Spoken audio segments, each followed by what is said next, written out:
Hello and welcome to Gank Gank That That Drank. Drank. Ooh, mine was flat.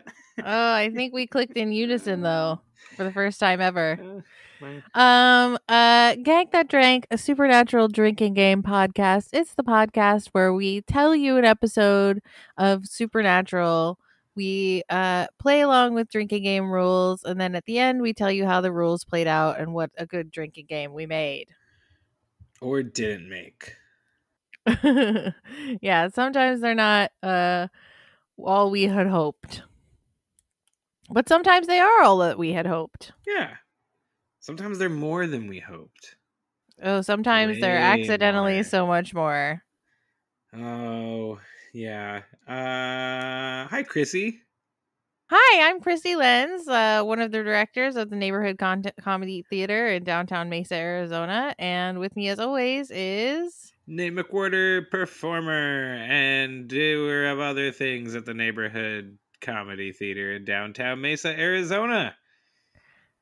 And have we got an exciting episode for you tonight? This is actually, so we took a little time off in February because Krissy and the improv community were in the middle of putting together a festival for the first time, the Savvy Festival. So we took a little break in February. We're back now. Yeah. With a new season. So this is technically, we're in season 5 now, and this is going to be the kickoff to season 5, and we're kicking it off with a big bang. Oh, are we? Heck yeah, we are. If I not to give them a peek behind the curtain, but if I were aware that this was our kickoff of season 5 episode, I might have chosen a different episode. Why? I think this one's perfect. I don't love this episode. Not one bit. Sophie is joining us.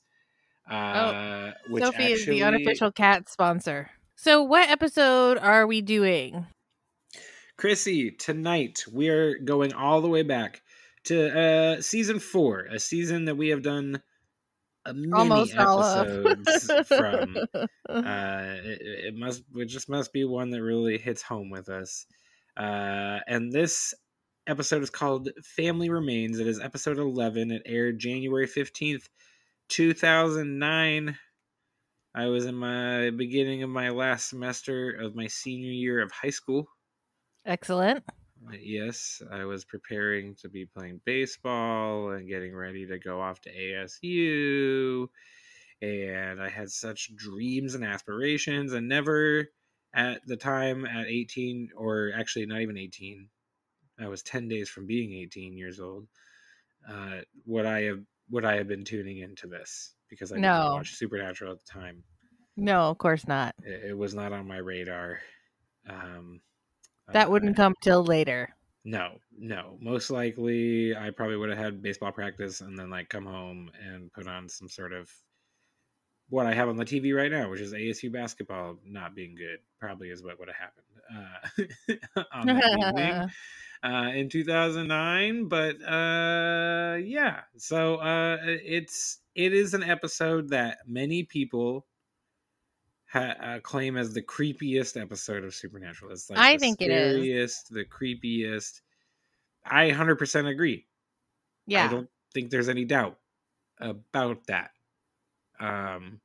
whatsoever. And I went to the Reddit pages to kind of see. I was looking for an episode, and I went to the Reddit pages, and I wasn't necessarily looking for creepy. I didn't know what I was looking for, but that episode, this episode just got brought up a bunch, and I was like, okay. And I was like, I think I remember it. And then I think literally the second the episode started up, I was like, oh yeah. Oh right. That's right. That's the one. And it is the one that is basically an homage to the 1996 X-Files episode Home, which it basically just features a incestuous family out in the sticks. Yeah, and it's just such an outlier of an episode, but I'm glad that we did it. Yeah. I'm not glad that I made myself watch it as many times as I did. Yeah. But I'm glad that we did it, because I think it is I think it's a good reminder, and I know we're getting like really into the episode before we even say the rules or anything, but it's a good reminder of like what makes Supernatural awesome at its heart is that it's not this. Like this all the time. Right. And I think that was true of X-Files as well. Was what makes it great at this very core is, yes, it could be creepy. Yes, we can do creepy, we can do scary, we can do horror if we really wanted to, but that's not what this is. This is a show of brotherhood and of friendship and of family and of doing the right thing or the hard thing or not necessarily the right thing, and how the world isn't black and white and there's so much gray, and so yeah, that's what this show is. That's what we love about Supernatural. But they give you, season 4, and the show's still day to day, basically. Yeah. With the network and with whether they're going to get another season. So here we are in the back half of season 4, where they got to bring home some stuff, and they've had a good season so far. Like I said, we've done a lot of episodes. Sophie, I swear. So this is season 4, and like I said, we've done lots of episodes, so they're hitting some good ones in season 4. So season 4 is a great season. Yeah, and I'm excited to get into this one. So, Krissy, without further ado, our rules for this evening. All right, what are the rules? The rules for this episode: family remains. We're starting off. The first rule is taking a shot for a single man tier. Single man tier. Had to take a shot for it. We're taking a drink for some sassy teen stuff.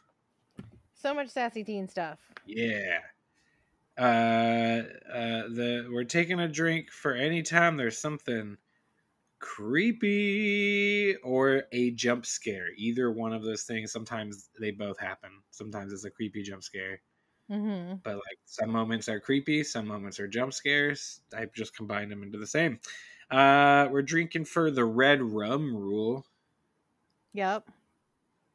Anytime there's something creepy written on the walls. Yeah.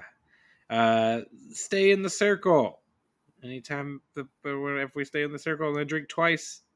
Or twice as much if they don't stay in the circle. Which they hate to stay in the circle. Oh, no one likes staying in the circle. And actually, for this episode, they don't stay in the circle for good reason. Circle was dumb. Someone mentions Andy. Yep. We're taking a drink. Anytime someone dies, we're taking a drink. And then Krissy, I did not say this in our season 4 finale. I did not say 2 rules that I came up with upon a further rewatch. Or one is Gank. One is Gank. Gank. I wrote it down. A rule we always play. The other rule. The other rule is another shot. If you want to add this to it, I'm just calling it the Ted is dead shot. Oh, Ted's dead. Ted is dead. Uncle Ted is dead. So yes, those are our rules. Those were the added rule was the Ted is dead, and then of course we're always playing Gank. Always playing Gank. If someone says Gank, take a drink. Take a drink. Yeah, that was the rules. Krissy, what are you drinking tonight? Oh, I'm sticking with my classic. I went and bought some Topo Chico hard seltzer spiked sparkling water, and I'm having the tropical mango naturally flavored with other natural flavors. What does that mean? Naturally flavored with other natural flavors? It's just a lot of stevia or whatever. Okay. No, they use real sugar for that. Added minerals for taste. Yeah. But of course, I took out the pineapple ones and left them to the side. Nice. That can just be the always left out flavor. Dry January is over. Thank God. I ended it. I'm still trying to not drink as much, but I ended the dry January anyway. But tonight I am drinking a Spotted Cow from the New Glarus Brewery. Ooh, that sounds delicious. New Glarus, Wisconsin. Oh, it's one of your Wisconsin It is beers. one of the Wisconsin beers. It has been in the fridge for quite some time because of the dry January.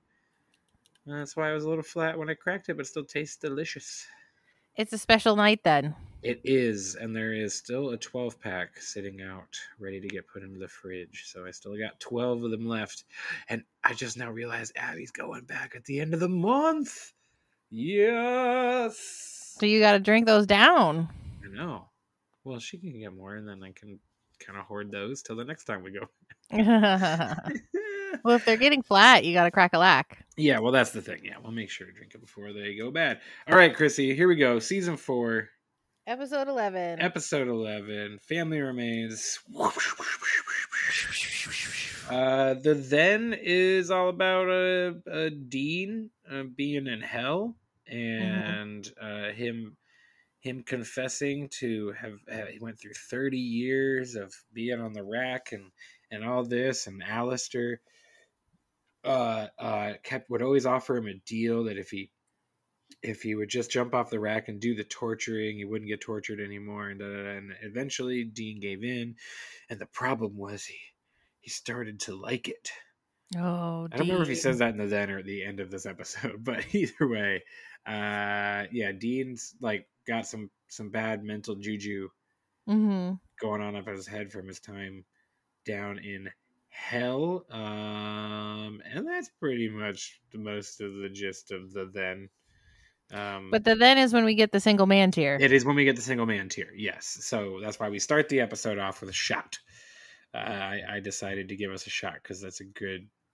You gotta get that moment with Jensen. You gotta milk it. Like, I wonder how many thens that scene is in. Yeah, you know, like they're probably like, oh, we gotta play that. That's it multiple times throughout seasons, I'm sure.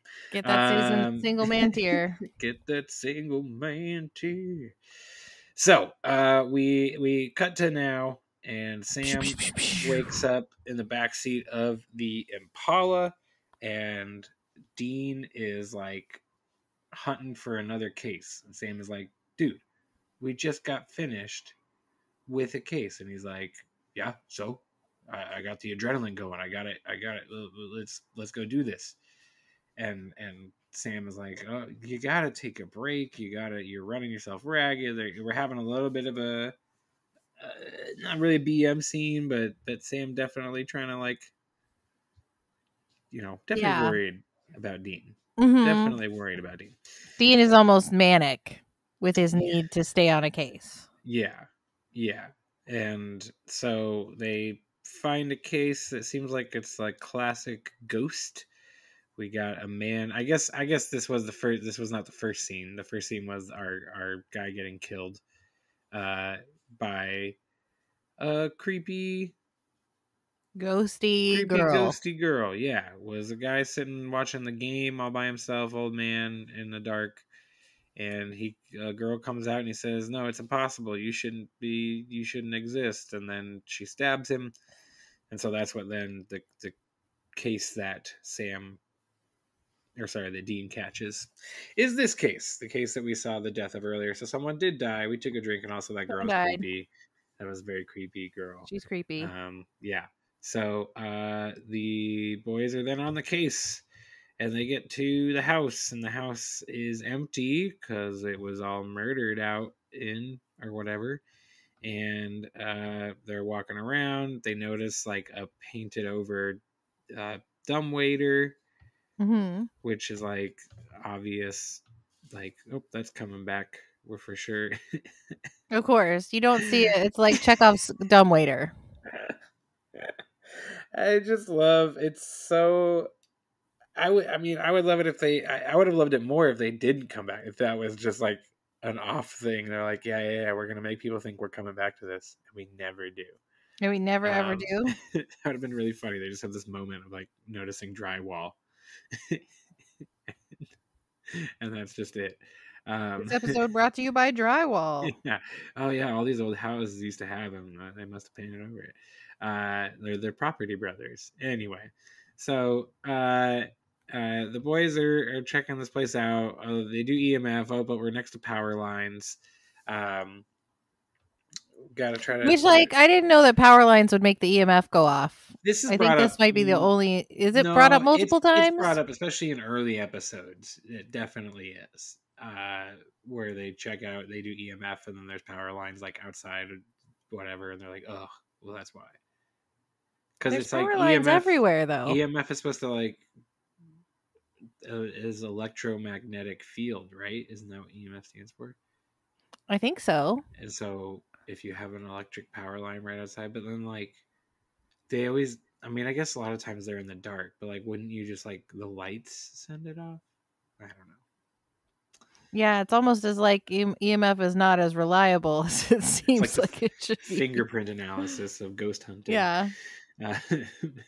They stopped using EMF after a while. The boys, they also get to bigger things than just ghosts. They don't really do ghosts much in later on. Which is a bummer because I love it when the bad guy is a ghost. Right? It's so easy. There are some later. I can think of a couple later episodes where it's just a ghost, but it's like a ghost plus. Like there's something else about the ghost that they got to do, whatever.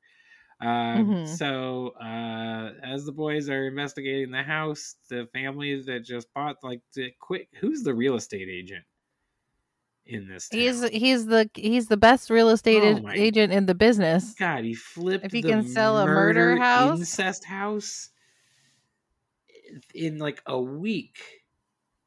Yep. It's insane. So the family's like comes up with the boys, come out, and this is where we get like our first introduction to the family. The dog Buster runs out of the car.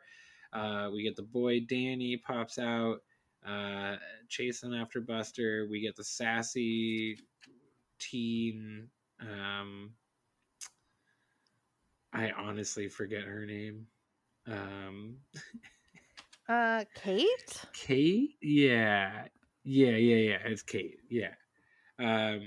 She comes out, and then we get this moment between the parents, Susan and Brian, who are like, this is gonna be better. Everything's gonna be okay here. And the mom's like, maybe. We'll see. Yeah. I don't know. I got really interesting. Like, this was stepdad vibes, right? You get stepdad. Oh, they're totally getting stepdad vibes from him. But they don't ever say it outright. When she says, like, I can't put the kids through another year like the last, it's like she's saying that as if they're her kids. Right. And not their kids. Right. And then the scene where he's got to, like, have the red rum scene later on with the writing on the wall, the dad is like, it's like, she's like, go easy on him. And it's like his first chance to, like, have a meaningful talk or punish this kid in a way. You know, it's a very but they never outright say that in the episode. It's never like out and out said like, oh, these are my kids, not, you know, right? He says he does say he was our oldest about Andy. Right. So they are his kids. It's just a weird vibe. It's such a weird vibe. I still think it's a stepdad situation. Maybe stepdad from like a young age. But like, man, every time I've watched it, I've been like, what is this dad, the relationship with this dad? Because then I don't know, then you have the Ted of it all. So then we also, this is where we get our introduction as Ted the brother, because the sassy teen girl says, oh my God, there's no cell, or there's there cell service out here? And he's like, actually, I'm trying to ruin your life. And then he's like, Ted, can you weigh in? Ted's like, I'm with the girl.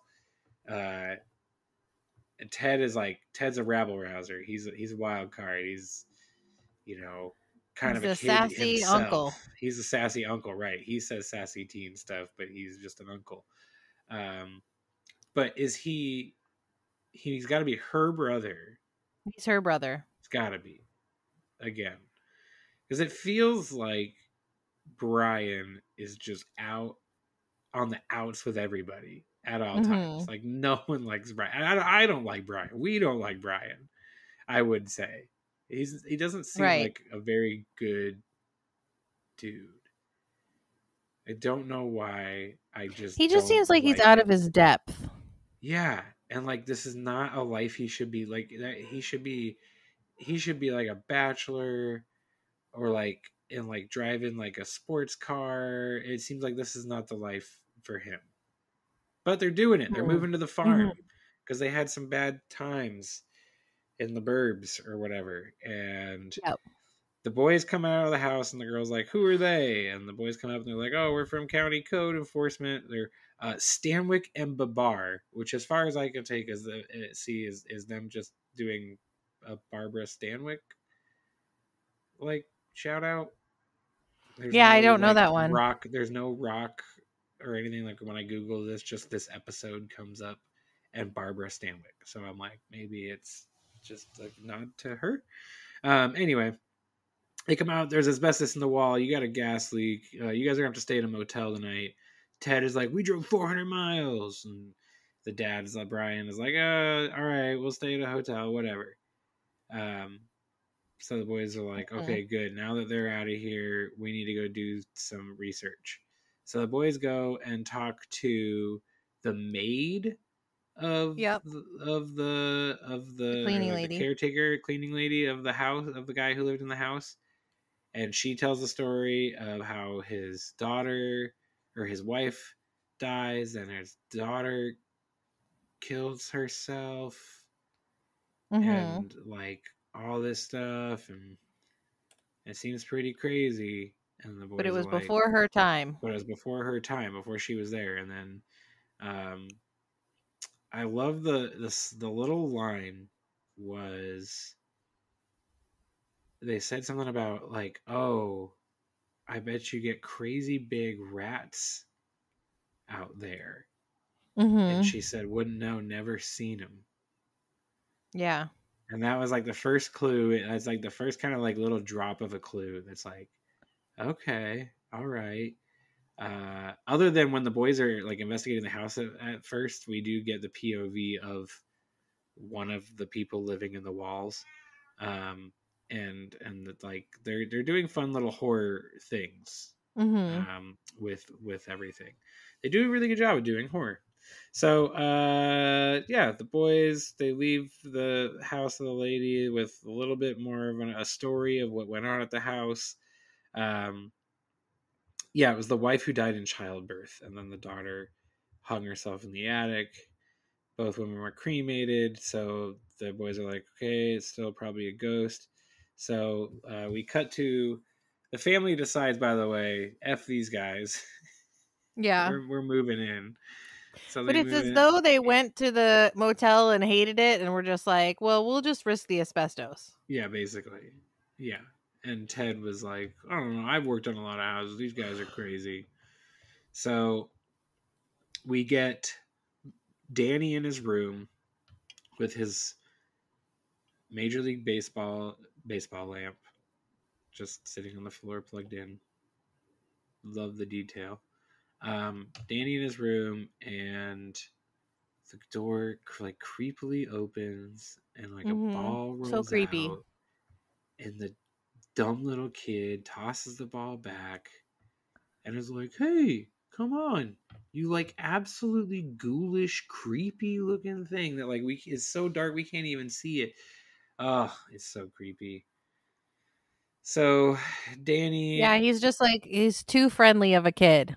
way It's too like, learn about friendly. stranger danger. This kid actor, and I meant to click on his link before, but he goes on to actually like kind of play in some stuff, right? He looks familiar. Yeah, he looks really familiar. Dylan Minette is his name. Um, yeah. But yeah, he's way too nice of a kid, and he goes and plays. So the next scene, then we get the red rum rule. So we get a little creepiness. Then we get the red rum rule where the word "go" is written in crayon on the wall. The Mm-hmm. parents see it and they go, "Danny, you better come down here, my guy, because you're kind of in trouble for You're in this." And she's trouble. like, "Go easy on him. The teacher said that he was gonna act out and all this." They're trying to get the kid to confess, and he's like, "It wasn't me. It wasn't me. It was the girl who lives in the walls." And they're like, "Okay, the girl who lives in Oh, the you know what walls." he's from? He's from Oh 13 Reasons Why. oh. He's also in the Goosebumps movie. That is what I probably know him from. He's in Don't Breathe. Yeah, he's in a lot of stuff. He's in Law and Order SVU. Who isn't, though? I think I have a credit for. Yeah, good for him. Yeah. And it He's in all Fred started way Claus. back. Oh. As just like an orphan, yeah, as an orphanage kid. Yeah. Mm-hmm. He's in Drake and Yeah. Josh, 2.5 Men. Yeah. He's working. He's a working He's a actor. working actor. He is doing it. And he does a good job in this episode, I think. I agree. Oh, he played young Charlie Sheen in 2.5 Men. So yeah, I mean, if you're playing a young Charlie Sheen, your things are looking good for you. Mm-hmm. Anyway, we then get the scene. Then, oh man, Kate is in her room. Ooh. Ugh, and she's like sticks her hand over the bed, and what she thinks is Buster, the dog, licking her hand. She realizes it's not Buster, the dog, licking her hand because Buster, the dog, comes in the room. Oh, it's so I gross. know. And she turns, and the thing that was licking her hand scurries back into the walls, and she starts screaming. And that's what catches then the attention of the boys. They barge in and they go, "We think you have a ghost." And they're like, and she's like, I told you it was a ghost. And the kid's like, it's not a ghost, it's the girl on the walls. And everyone's like, what the heck is going on? And then we get like this. Oh, this episode is so upsetting. We then hear Buster. Yep, poor Buster. And we hear Buster struggling. And we follow the sounds of Buster. Then we see the blood of Buster. And then we get another red rum roll. And it says too late on the gas truck or whatever. I don't know. I guess it was on the side of the moving truck. Mm-hmm. I don't know why in my brain I'm picturing a gas truck. Yeah. It's like a U-Haul. So I counted Buster Dies as a drink, of course. So did I. Yeah. So even R.A.P. Buster is written in the notes here. So we're pouring one out for Buster. Indeed. As we should. It is at this point the boys are just bamboozled. They're baffled, and they're even more baffled when the girl screams because she sees the ghost out in the field. And the boys are like, "How is the ghost leaving the house?" We're not used to that yet. Yeah. Eventually, we get it, but we're not used to it. What's going on? How is this happening? And the boys are like, and the reason they're outside also, they're like, oh, we got to get out of here. Oh, well, oops, the ghost stabbed all our tires and took all our guns and knives and weapons out of the trunk, which like would take so many trips. So much time.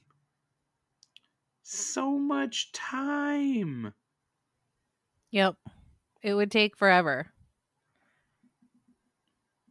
Is that later? That's later on, though. That's later on when that all happens, because that's after they do the salt circle. Because the boys come in, they think it's a ghost. They say they do the salt circle. We have the whole thing where Dean's like, "I'm not letting that douchebag die. I don't care." And the boys are like, "Stay in the circle."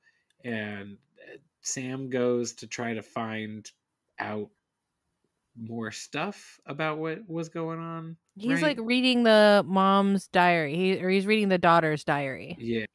Yeah. He's reading the daughter's diary, trying to figure out. But then, and this is when then the girl comes out of the walls.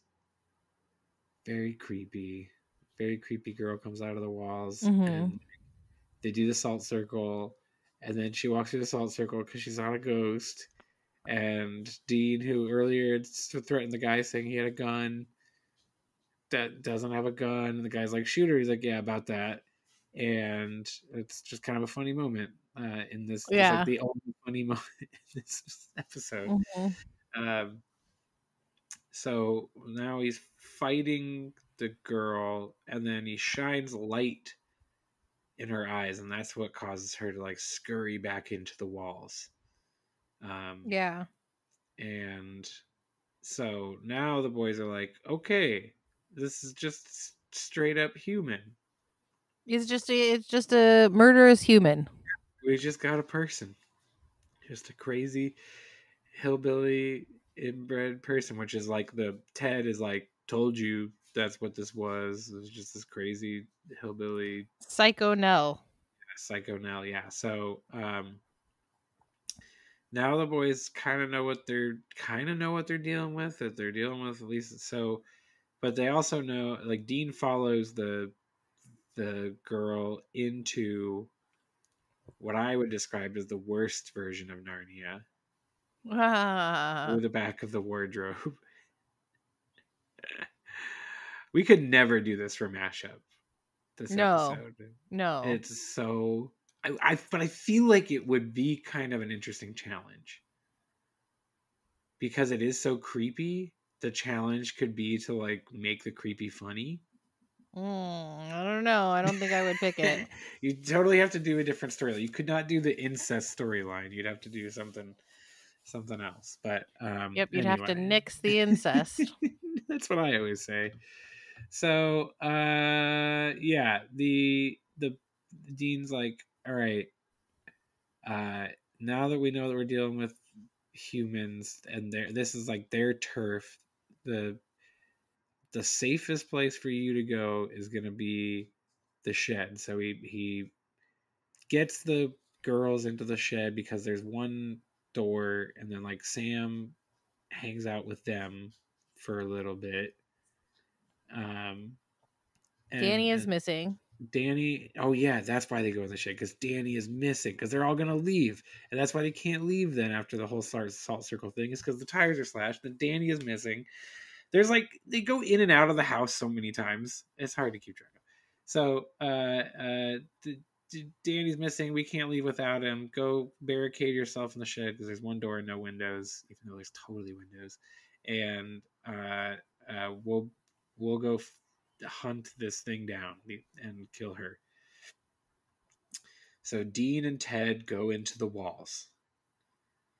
And through like the floor. Through the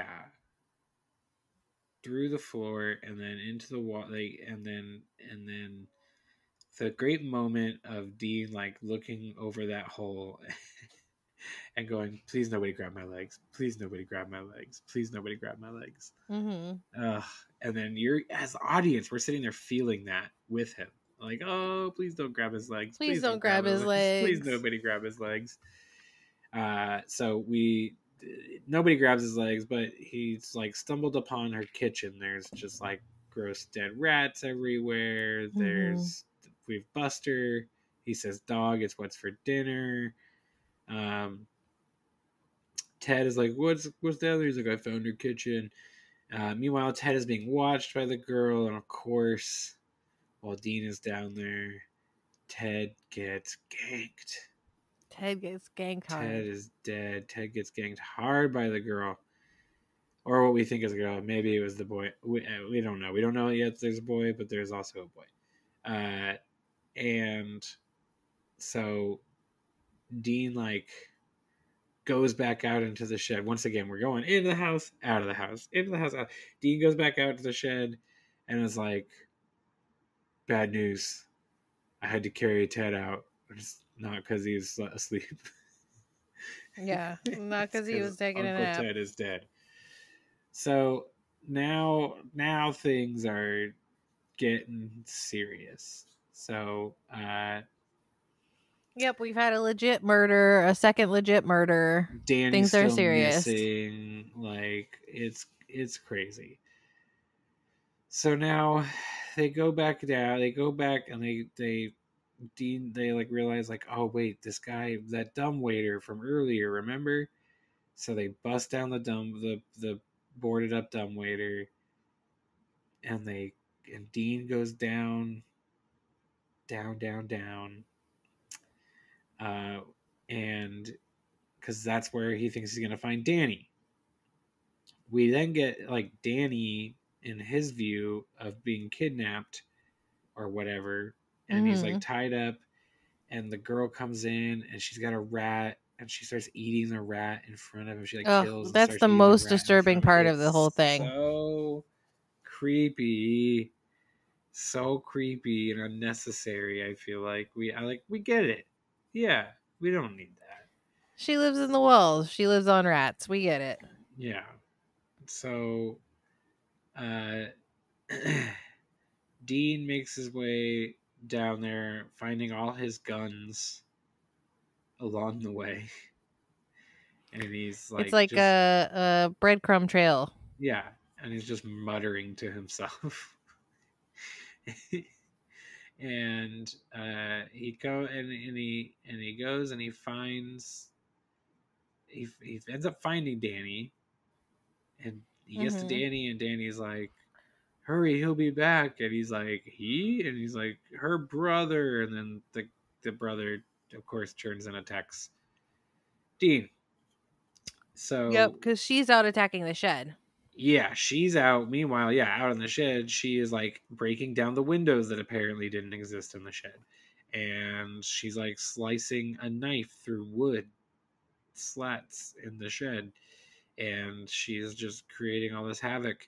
And Sam and Brian have created some sort of like curtain rope for Dean to climb back up in the house. So we got three things going on. We got shed attack. We got Sam and Brian, and then Dean fighting the guy, and then Dean shoots the guy, and Shoots Sam the wall boy. Shoots the wall boy. Yeah, and then which we like never see. The footage they had of that guy must have been so bad.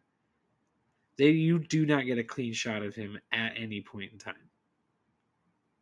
No, not at all. So the footage they had of that actor or whatever must have been so terrible they just literally cut him out.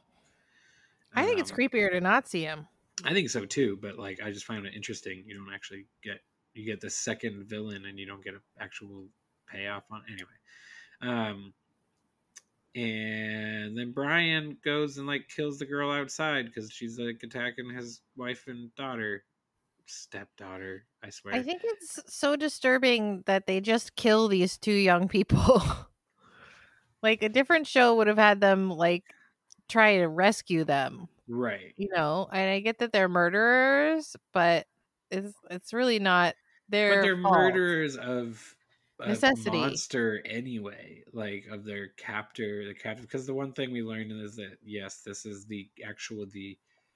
both the child and grandchild of the man we saw killed at the beginning of the episode, because he was having sex with his daughter, who that's why she killed herself. That's why she killed herself. That's what Sam learned from a journal. So both of them dead now. The family can finally be at ease. Danny's okay.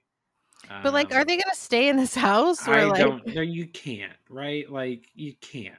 Things were gonna be different, Krissy. Oh yeah, and then there's Andy.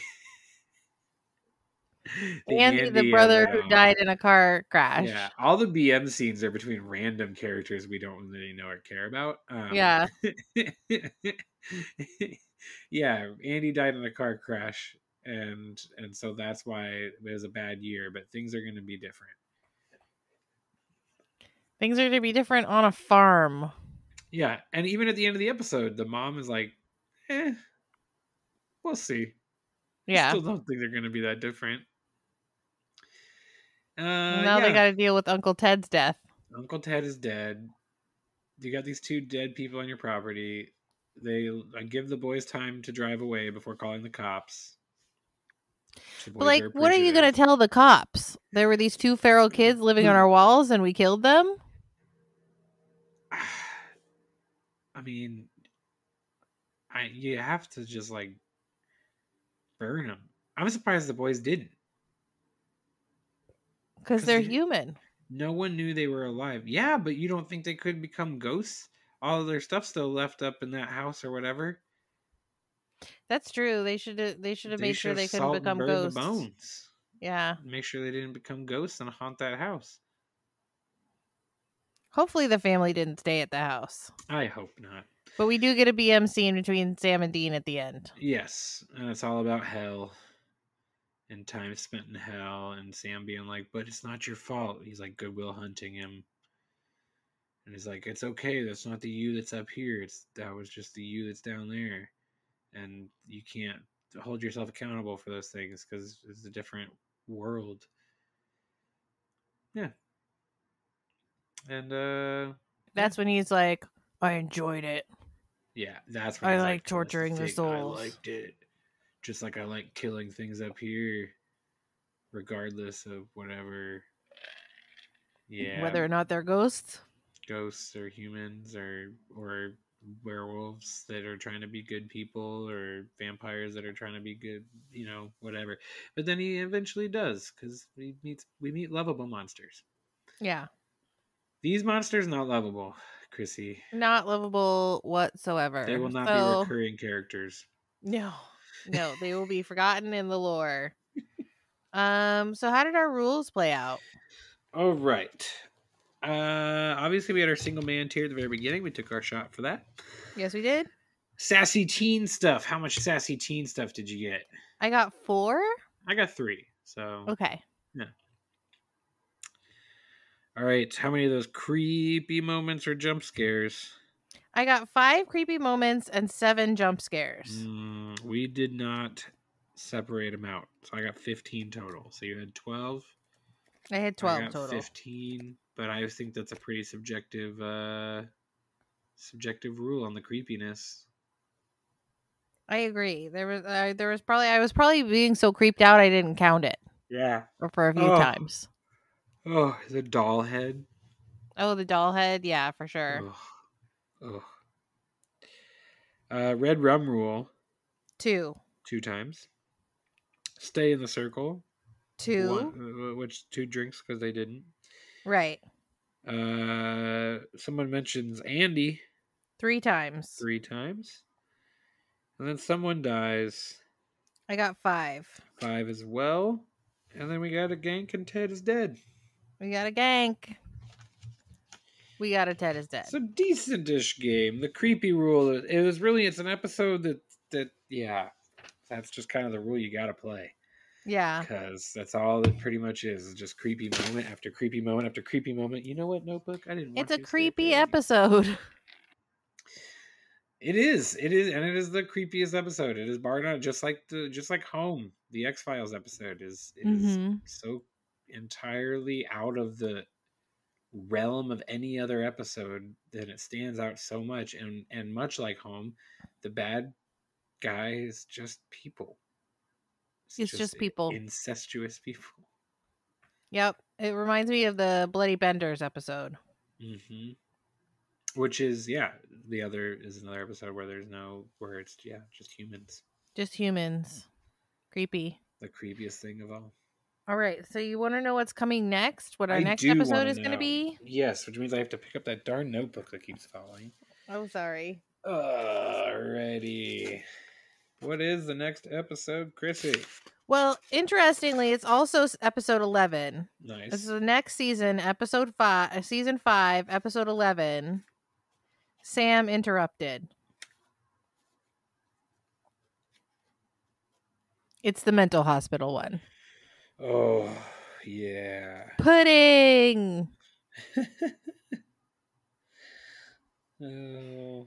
Okay, take a drink anytime someone says apocalypse. Take a drink when someone dies. Take a drink when someone says monster, which has become a favorite rule of mine recently. Take a drink for smooching. Yeah. Take a drink if Sam does an autopsy. Take a shot or double drink for pudding. Take a drink if Sam is awesome. Take a drink if someone says crazy. And then we're playing the gank rule. Take a drink if someone says gank. Nice.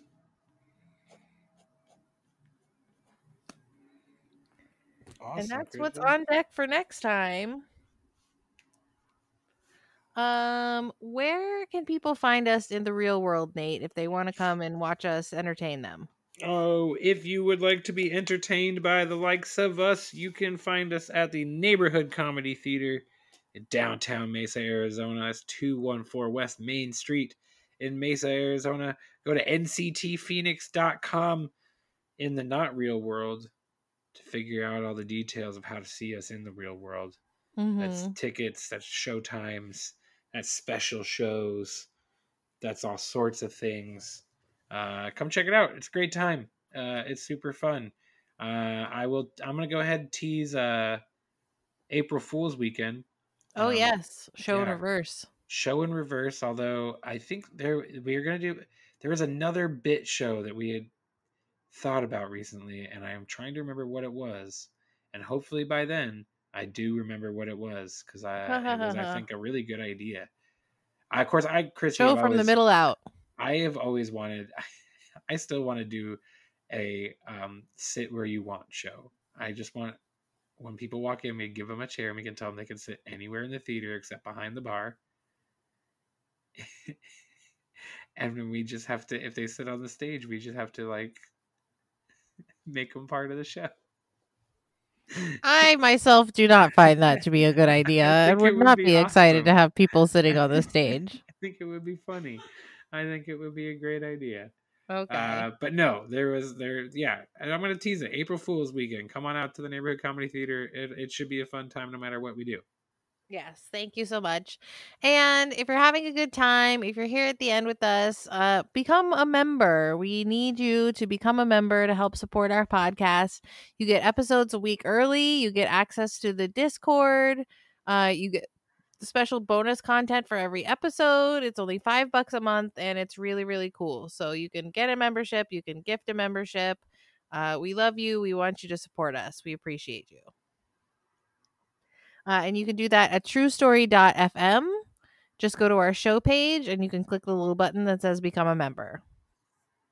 And when you're out there in the world saving people and hunting things, the family business, please keep the Gank That Drank motto in mind. Be excellent to each other and party on, dudes.